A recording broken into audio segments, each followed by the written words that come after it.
Office থেকে ফিরে একটু দেরি না করে সোজা চলে গেলাম নেমন্তন্ন বাড়ি খেতে। হাই, আমি অন্বেষা, নতুন আবার একটা ভিডিও নিয়ে চলে এলাম। এটা আফটার অফিস আমি বর্ণনগর চলে এসেছিলাম, আজকে আর টালিগঞ্জ যাইনি, কারণ আজকে ঋতব্রতর বাড়িতে খাওয়া দাওয়ার প্রোগ্রাম ছিল। তো সোজা একটু দেরি না করে আমরা ঋতব্রতর ফ্ল্যাটে চলে গেলাম।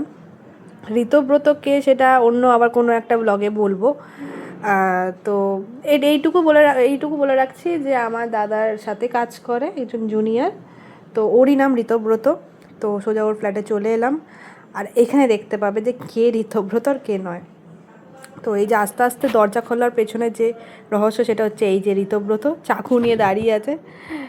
দিয়ে তারপর সোজা ঢুকে গেলাম, দেখলাম যে শুধু উৎপলদা এসছে আর অহনা বসে আছে। অহনা হচ্ছে ঋতব্রতর গার্লফ্রেন্ড। এই যে, তো একটা নেমন্তন্ন অনেক দিন তো হয় না যে কাজের জন্য অনেকের একসাথে হওয়া হয় না, গেট টুগেদার হয় না, এই সব কাজের জন্য। তো কালকে শনিবার ছিল, শনিবারের রাত্রে খাওয়া দাওয়ার প্রোগ্রাম ছিল, আর দুদিন পরেই কালী পুজো। তো আমার প্রচুর কাজ, তো ওইগুলোও আমি ব্লগ শেয়ার করব একদিন তোমাদের সাথে, যেটুকু দেখানোর সবটুকু দেখানোর চেষ্টা করব।